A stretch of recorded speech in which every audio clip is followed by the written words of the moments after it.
El control de la atención de las personas equivale al control efectivo de las propias personas. Ya sé que esta frase probablemente te hace pensar en las redes sociales, y por supuesto que sí, pero ya te adelanto que no sabes claramente cómo te influyen exactamente las redes sociales. Intuyes que nos influyen a todos, pero desconoces por completo el mecanismo subyacente. El control de la atención de las personas no empezó con las redes sociales. Estas solo son el último y más eficiente ejemplo de control y explotación de la atención que nos condujo a la situación actual, que nos condujo a las condiciones que favorecieron y prepararon el terreno para el propio surgimiento de las redes sociales.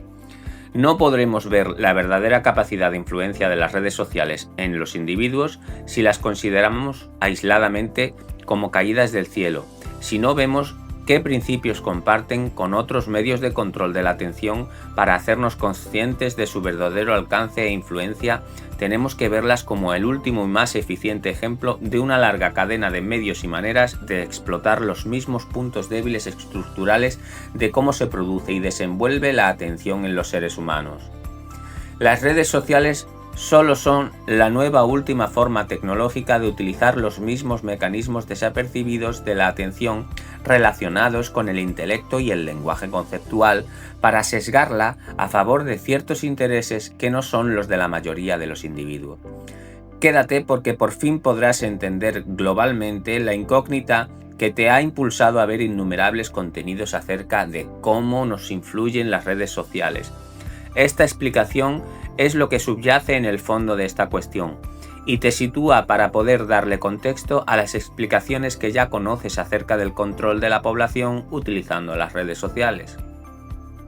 Controlar a los individuos mediante el uso de la fuerza, la amenaza o la coacción explícita tiene grandes inconvenientes.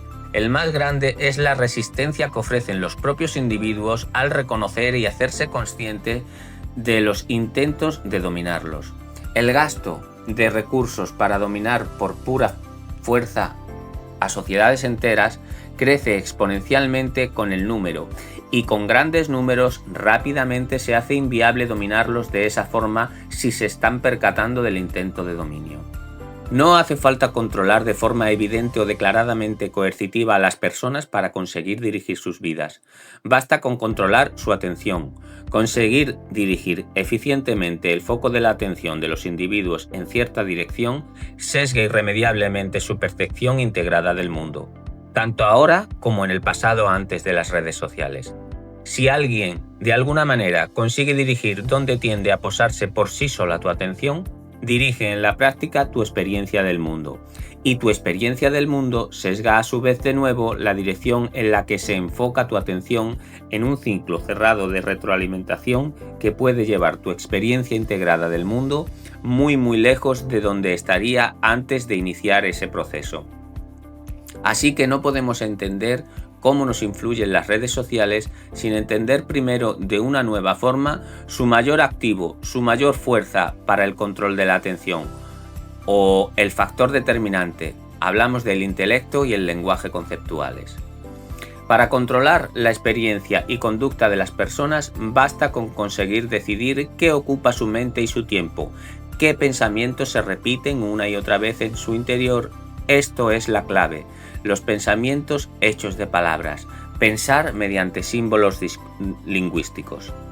Desde la perspectiva que nos ofrece la ingeniería lingüística, el lenguaje conceptual se puede entender como el medio más constante, eficiente, persistente y poderoso para dirigir de forma predeterminada la dirección del foco de la atención de los seres humanos. Y con persistente nos referimos a mucho más persistente de lo que en realidad te esperas. El lenguaje conceptual es, con diferencia, el método más eficiente por autosostenido y autoejecutado para dirigir de forma remota tu atención. No solo por su gran escalabilidad en grandes poblaciones, sino sobre todo porque a los individuos nos pasa totalmente desapercibido lo persistente y consistente e influyente que es el lenguaje que tenemos profundamente instalado y totalmente intercalado en nuestra experiencia integrada del mundo. Y aún así, lo profundamente desapercibidos que nos pasan la mayoría de los efectos que tiene el lenguaje en todos nosotros. Si perdemos esto de vista y entendemos el lenguaje conceptual solo como un sistema para referir cosas que ya están ahí antes de nombrarlas, quedamos ciegos a todo este poder del lenguaje conceptual y entonces puede ser impunemente utilizado por otros en contra de nuestros intereses y a favor de los suyos. Pero, ¿cómo exactamente dirige el lenguaje conceptual tu atención? El lenguaje conceptual no funciona como te han dicho que funciona. Las palabras no significan lo que viene escrito en los diccionarios. Tanto las palabras como sus definiciones diccionariales vienen ambos en el formato secuenciado, lineal y discursivo de tu lengua materna. Las palabras de tu lengua materna con las que estás suficientemente familiarizado evocan en ti energía e información, es decir, potenciales que provocan efectos en ti y de la mayoría de los cuales no somos conscientes. Los potenciales evocados, a diferencia de las palabras que los evocan en nosotros, tienen la cualidad que los diferencia de los símbolos lingüísticos de que no surgen secuenciadamente en tu percepción, no vienen en un formato lineal y discursivo, no surgen a cuentagotas como cuando lees paulatinamente las palabras de un libro. Los potenciales, las significaciones íntimas inequívocas que evocan las palabras en un instante de consciencia concreto no estaban y al siguiente surgen en tu percepción por completo, con su significación íntima inequívoca también completa. Imaginemos el lenguaje conceptual como un sistema de evocación preestablecido con antelación al momento de su uso, entre símbolos evocadores o disparadores y potenciales evocados o disparados. Los símbolos lingüísticos de las palabras son como resortes accionadores o disparadores de potenciales preparados para ser accionados de forma autoejecutada por la presencia del símbolo lingüístico. En presencia de un símbolo lingüístico con el que estás suficientemente familiarizado, surge autoejecutadamente en ti, sin que tu voluntad intervenga, el potencial que tienes asociado a ese símbolo. ¿Y cómo se produce la asociación previa autoejecutada e involuntaria entre símbolos evocadores y potenciales evocados? En algún momento, de forma inconsciente, tú intuiste o extrapolaste cuáles son los potenciales que evocan los distintos símbolos lingüísticos en los demás integrantes de tu medio cultural, y fuiste haciendo pruebas o tentativas para comunicarte mediante esa asociación entre símbolos evocadores y posibles potenciales evocados, hasta que conseguiste comunicarte utilizándolos. Repito, todo esto de forma inconsciente.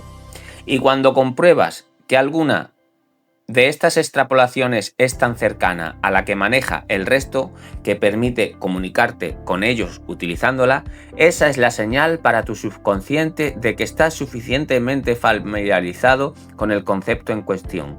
Esto equivale a que el símbolo y el potencial que evocan se vuelven uno e inseparables en la práctica para ti. Equivale a que dicha preasociación se vuelva autoejecutada e involuntaria en ti. En ese momento podemos decir que ya se ha vuelto automática en ti, que ya la tienes interiorizada, que ya cuentas con ese nuevo resorte accionador de potenciales entre tu colección de resortes lingüísticos accionadores. Reparemos en que en ningún momento del proceso ha intervenido la voluntad consciente y deliberada del individuo. Tú no puedes influir individualmente por medio de tu voluntad en lo que evocan en ti las palabras. Recuerda que lo que determina cada una de las relaciones autoejecutadas de evocación del lenguaje conceptual es tu percepción inconsciente de qué potenciales concretos están evocando las palabras en los demás, para poder comunicarte con ellos mediante estas preasociaciones autoejecutadas entre símbolos evocadores y potenciales evocados. Por ejemplo, cuando te digo que no pienses en un elefante rosa, tú no puedes evitar hacerlo. Es algo tan automático, inconsciente, que si no reparas conscientemente en lo chocante que es que tu voluntad no intervenga en ningún momento de ese proceso de evocación, el proceso entero te puede pasar completamente desapercibido. ¿Entiendes? Date cuenta que tu voluntad en ningún momento tiene la opción o la ocasión de decidir o de hacer nada. Dicho más explícitamente, en presencia de esos dos símbolos lingüísticos no puedes evitar pensar en un elefante rosa. Nadie lo suficientemente familiarizado con esos conceptos puede evitarlo. Lo único que ha influido de forma determinante o decisiva en ese proceso autoejecutado es que en algún momento del pasado extrapolaste inconscientemente qué evocaban las palabras rosa y elefante en todos a tu alrededor, y al comprobar que conseguías comunicarte utilizando alguna de esas preasociaciones autoejecutadas, quedaron fijadas en ti. Y así con todas las palabras y términos de tu lengua materna. De forma que sin que seamos conscientes, ahí están esta increíble variedad de resortes y diferentes combinaciones de esos resortes automáticos del lenguaje preparados para ser activados en ti en presencia de los diferentes símbolos lingüísticos sin que tú puedas hacer nada para cambiar el surgimiento de esos potenciales en ti en presencia de los símbolos evocadores correspondientes. Pero es que además todos estos resortes evocadores o este sistema autoejecutado de evocación está activo causando efectos en nosotros más tiempo del que creemos durante nuestro día. No solo está activo cuando te comunicas conceptualmente con los demás, ya sea como emisor o receptor de los mensajes lingüísticos. También se activa cuando otros individuos se comunican entre sí en tu presencia, pero el mayor tiempo que permanecen activos los resortes automáticos del lenguaje en nosotros es en nuestros pensamientos, concretamente en nuestros pensamientos lineales discursivos. Pero no nos referimos solo a los pensamientos lineales discursivos voluntarios, no nos referimos a los razonamientos voluntarios. Esos solo representan, según los estudios que le atribuyen más peso, como mucho un 5% de los pensamientos lineales discursivos que tenemos a lo largo del día. El resto, más del 95% del tiempo que pasamos en el estado de vigilia, son pensamientos automáticos que vienen en el formato lineal y discursivo de tu lengua materna o lenguas en las que hayas alcanzado un nivel nativo, que son las lenguas en las que puedes pensar. Así que también en soledad estamos usando inadvertidamente este sistema de resortes evocadores que conforman el lenguaje conceptual. Siempre que estamos despiertos está activo y en uso el sistema de evocación del lenguaje conceptual, tanto cuando razonas voluntariamente como cuando pensamos discursivamente de forma involuntaria, que es la abrumadora mayoría del tiempo. Utilizamos el lenguaje conceptual, por supuesto, cuando voluntariamente utilizas el intelecto conceptual y razonas lineal y discursivamente de forma voluntaria. Pero lo realmente llamativo es que la mayoría de los efectos que tiene en ti el lenguaje es cuando está involuntariamente activo en ti.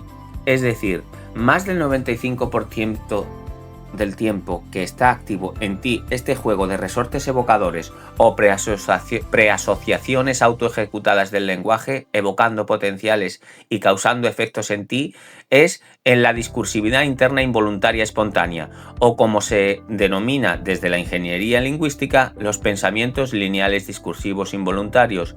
Ellos representan la mayor influencia que tiene en ti el lenguaje conceptual. Así llegamos al concepto clave de este vídeo, los pensamientos lineales discursivos, y en el que ahora abundaremos, pero antes tiene que quedarnos claro que los efectos que tiene todo esto en nosotros son mucho más grandes de lo que esperamos. Es decir, que los pensamientos lineales discursivos sean tan desapercibidamente persistentes en nosotros de forma involuntaria, implica que involuntaria y desapercibidamente dejamos de poder mirar a la actualidad inmediata del mundo que nos rodea para pasar a mirar exclusivamente los preconceptos o preideas o categorías lingüísticas que tenemos o manejamos acerca de las cosas y la realidad, los cuales hemos adquirido inconscientemente de nuestro medio cultural conceptual. O sea, no experimentamos el mundo, experimentas lo que consigue atravesar, entre otros filtros perceptivos, el filtro lingüístico de nuestra percepción que hemos adquirido de nuestro medio cultural conceptual. Es por eso que un chino y un español no viven o experimentan el mismo mundo aunque compartan localización. Pero también, y más importante, es por eso que un niño se puede quedar maravillado por algo que el adulto ni siquiera se percata, que ni siquiera es capaz de registrar en su percepción, porque el niño no ha adquirido todavía tantos preconceptos o tantos prejuicios lingüísticos causando efectos por sí mismos de forma autoejecutada en su aparato cognitivo. Un niño, antes de adquirir su lengua materna, se puede internar cuanto quiera en su percepción de la actualidad inmediata. Por ejemplo, se puede adentrar cuanto quiera en los destellos azulados que produce el exoesqueleto de un escarabajo que, sin embargo, un adulto prácticamente no puede ni siquiera percibir. El lenguaje, y más concretamente la forma y estructura de los conceptos, condiciona y adiestra hacia qué tiene tendencia a dirigirse automáticamente tu atención. O sea, predetermina aquello a lo que puedes o no puedes pararte a observar o prestarle atención. Y aquello que observas una y otra vez comienza a ocupar cada vez más espacio en tu experiencia integrada del mundo, y lo que ignoras parece desaparecer de tu mundo. De momento no nos meteremos en esa extraña coincidencia entre la física más puntera y las filosofías más antiguas de si la atención o la observación o incluso la palabra crea o no el mundo. Pero más allá de si tu atención crea o no el mundo, como mínimo y a todas luces, crea el mundo que eres capaz de experimentar. Lo que alimentas con tu atención crece en tu experiencia, crece en la realidad que habitas cada día. Simplificando, podemos decir que vemos muy poco de lo que hay, pero el problema no solo es que veamos poco, sino que dejamos de ver lo que tenemos delante de nuestras narices. En lo que concierne a la ingeniería lingüística, dejamos de poder ver los mecanismos y métodos por los que se coloniza o usurpa o hackea lo que percibimos como nuestro medio cultural conceptual, del que extraemos los conceptos con los que inconscientemente nos familiarizamos. Y en lo que respecta al lenguaje conceptual, lo que tenemos delante de nuestras narices son sistemas de organización social arbitrariamente centralizados por doquier, adueñándose de tecnologías de la información que convierten las condiciones y los medios para colonizar y sesgar artificialmente la propia confección del medio cultural conceptual mediante la aplicación de la combinación inseparable entre censura y propaganda, convirtiéndolas en sí mismas en fuertes tendencias sociales. Estas arquitecturas piramidales de organización social son tan habituales y cotidianas que nosotros dejamos de poder verlas, dejamos de poder reparar en su omnipresencia e influencia, o peor, llegan a formar tan parte del decorado que dejamos de poder fijarnos en ellas. Nos acaban pareciendo inocuas, intrascendentes, sin consecuencias e irrelevantes.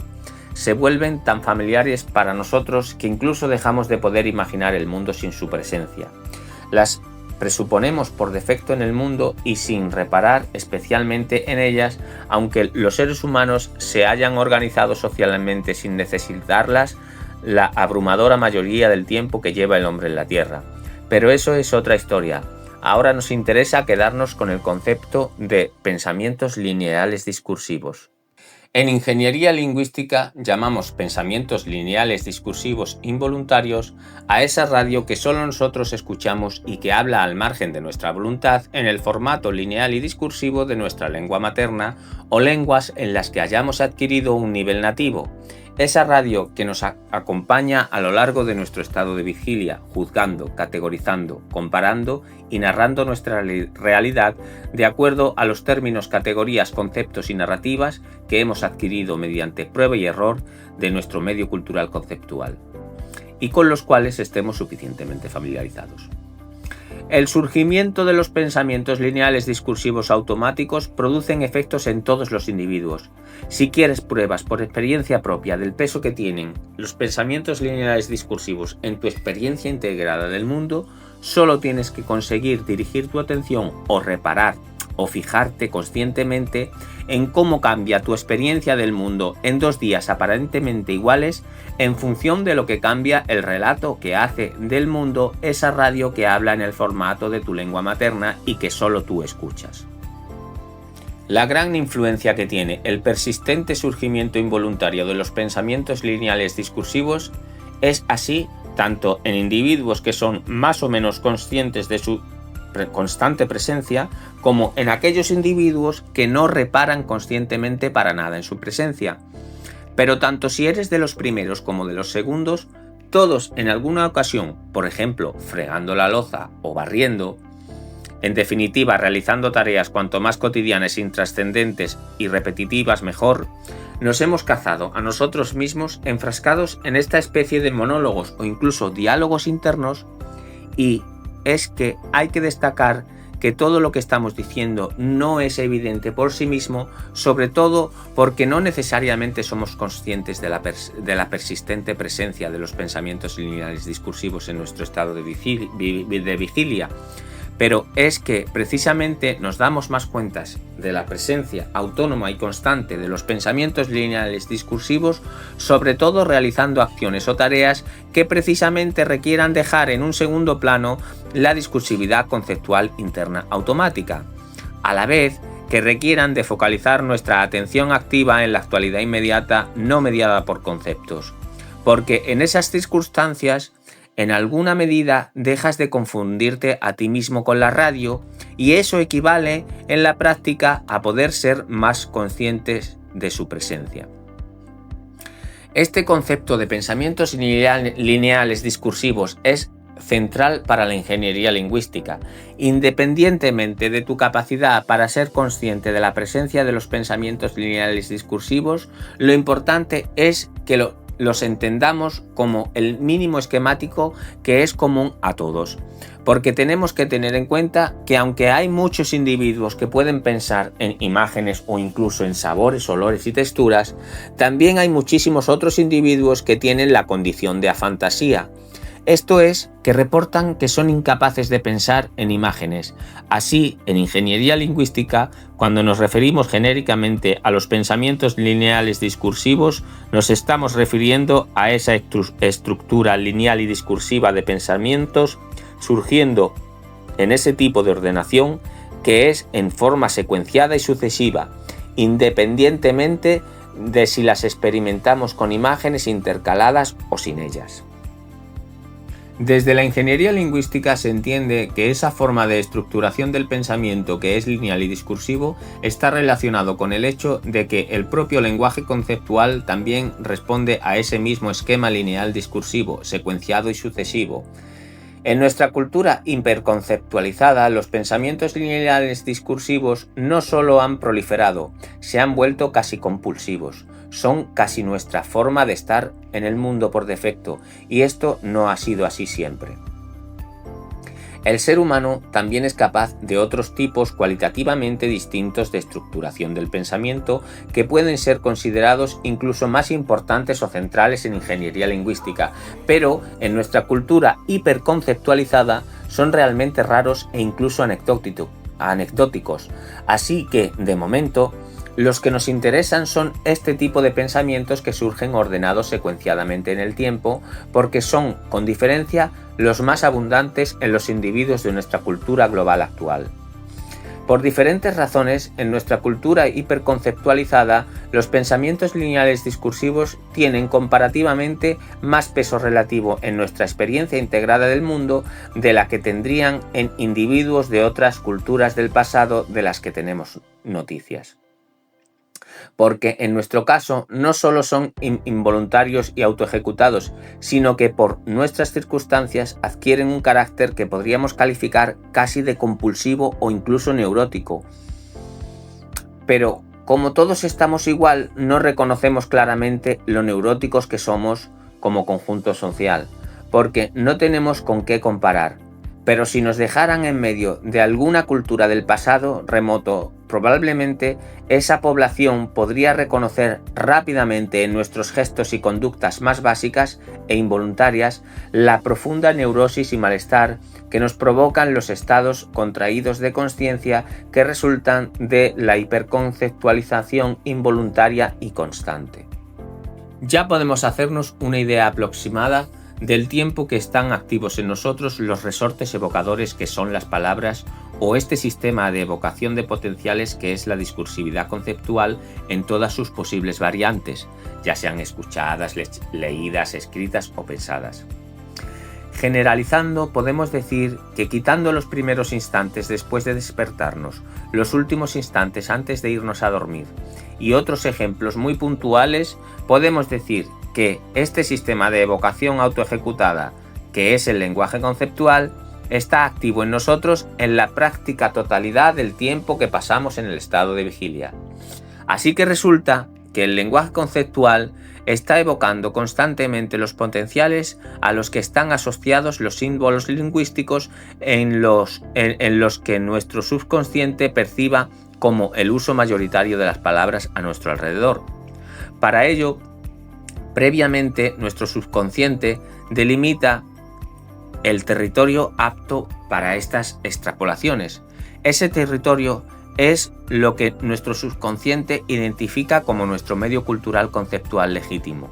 Y ya podemos adelantar que el control remoto de nuestra atención se consigue manipulando y alterando lo que nuestro subconsciente identifique como nuestro medio cultural conceptual legítimo. Torciendo nuestra percepción de lo que nuestro subconsciente identifica como nuestro medio cultural conceptual legítimo, se tuerce lo que identificamos como uso mayoritario de los conceptos. Se tuerce lo que los símbolos lingüísticos evocan en nosotros en una dirección implícitamente alineada con los intereses de unos pocos en detrimento de los de la mayoría. Así es como se manipula o sesga lo que las palabras evocan desapercibidamente en nosotros. Partiendo de este escenario que hemos dibujado o de esta situación de las cosas en la que el lenguaje está presente casi en cada momento en el que estamos despiertos, ya puedes imaginar qué pasaría si el propio diseño de las categorías o conceptos lingüísticos vigentes en nuestro medio cultural conceptual pudieran en sí mismos alinearse deliberadamente con algunos intereses y desalinearse deliberadamente de otros. O sea, ¿qué pasa si los potenciales que evocan en nosotros los símbolos conceptuales estuvieran sesgando u orientando intrínsecamente con los intereses de unos pocos en detrimento de los intereses de la mayoría, sin que esta mayoría se percatase? Pues que todos favoreceríamos inconscientemente esos intereses, aunque fueran frontalmente en contra de los nuestros, sin ni siquiera ser conscientes de que es así, por la inercia que provoca que los pensamientos lineales discursivos estén constantemente evocando esos potenciales sesgados en cierta dirección en nosotros, que hemos adquirido sin que nuestra voluntad haya intervenido en ningún momento. Ya vemos lo persistentes e influyentes que son los pensamientos lineales discursivos en nuestras vidas. Ahora necesitaríamos ver cómo se pueden apropiar de esa gran capacidad de influencia para favorecer los intereses de unos pocos en detrimento de los intereses de la mayoría.